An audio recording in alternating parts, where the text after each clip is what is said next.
All right, good day, hi, and welcome. Just got off work and we're gonna make some videos. We'll have a look at my beautiful Mapex limited edition Armory Anaconda kit. Hey, Daddy, beautiful. Let's see if we can get. Nobody ever gets to see the floor tom, so it's a pretty nice floor tom. Love the color of this thing. I think Mapex makes the prettiest kits. Just my opinion. Not that I'm biased because I have one.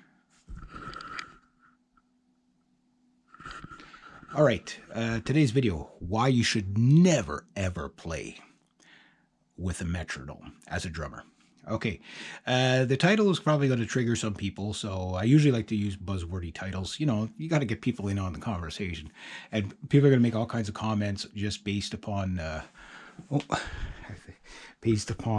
title name, but without looking at the video. But I'll leave those comments because when the people are like way off the mark of what the video is about, it's funny to read their comments when it's like, yeah, you didn't watch the video. Now everybody knows. Okay, so what I'm talking about is now that I'm going into week 2 of playing my drums, okay, obviously, yeah, you should play with a metronome as much as possible.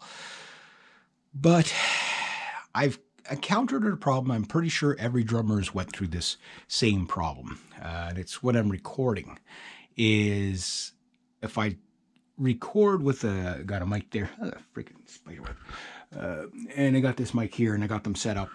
I can't play with the click, so to speak, you know, clicking away because it'll obviously pick up on the recording. So I have to wear headphones, which I can do. But the problem is I have the headphones full blast, which is that beep, beep, beep is really intense on the ears. You can, I think that metronome sound can actually damage your hearing pretty quickly. Just because and even at that, I find it doesn't cut, even with the headphones full blast, it doesn't cut through enough over the drums. The drums are they're just loud, right? So you run into that problem. How do you can practice with the metronome, but if you can't hear it properly, you might as well not have it, right? So if you play with a metronome all the time, you'll get good at playing with a metronome. But there's a couple of problems with a metronome. Number one is a typical metronome has a lot of limitations, if you want to say from the groove side of things, right? You can set the timings, but they're kind of rigid. So maybe it's just my inexperience, taking over here. But, I've played metronomes with guitars and stuff like that, obviously, being a guitar player first. Same thing, like there's things you want to do. It's not so much about keeping it in time. Sometimes it's just you can't get the right groove with a metronome. Now, I can imagine the guys that play on, big stages and stuff like that, when they play with the click, it's probably the entire song, arrangement so that, they can play along with that. And, if they have different time signatures or whatever, they can do that. But to a typical click, click, click, click, or click, click, click, click, click, click, click, whatever it is, like there's all, it becomes too rigid. So I think it's a good idea, obviously, probably spend like 95% of your time, especially in the beginning, playing to the metronome.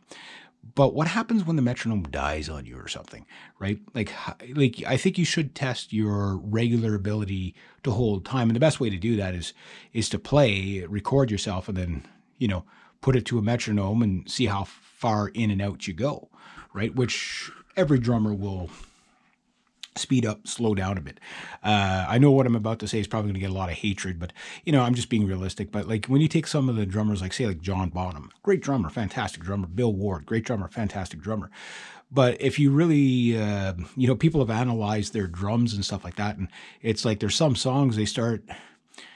When the song is finished, they're playing 30 BPMs faster than what they started, and it's the same beat pretty much the whole way through, right? Because back then they had no way to play along with the track. They had to really just do the best with the timing that they could do, and I think most drummers could probably do fairly well. But there's another angle here, is next to practicing just to see how well you can hold time, and how well you can count and stuff like that. I think that should be practiced a lot too. Really, hone your craft with the metronome. But, learn to play without it. But the other thing is that when you're honing your craft like that, and you're playing without the metronome, the other thing that happens too is what I know for the guitar, obviously the groove thing, playing rhythmic or non-rhythmic, which, melodic or rhythmic, whichever, whatever you're playing. If you know the difference between rhythmic and non-rhythmic, it's not a good or a bad thing. It's just different styles of playing. One of the things that by not playing with a metronome, you like I say, you practice and develop your skills and then test them against the metronome later on. Like this could be in the same practice session, right? And then for most of the time, just keep time with that. I think it helps you with creativity in a sense, because, like I say, you can switch so much faster. Unless you have a programmed click where like I say, the whole song is choreographed, right? But then if you want to ad lib, it becomes, you know what I mean? That becomes tricky too. So I guess that's just kind of like a little point, like you should practice with the metronome as much as possible, but don't totally rely on it, because like if the metronome can't be used, you think of how many records were made back in the day without a metronome, and how good some of those drummers were, for their time. You know what I mean?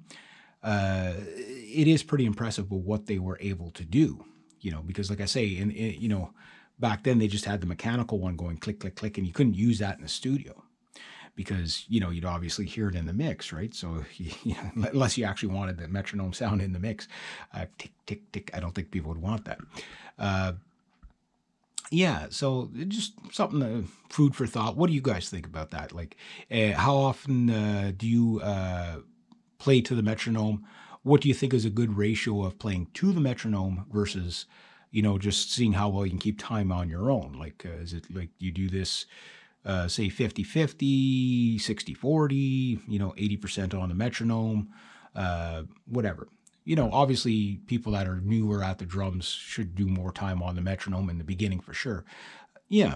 So there's a few other points I wanted to make, but I kind of forget what they were. So I'll leave it at about that. So anyway, you guys tell me what you think.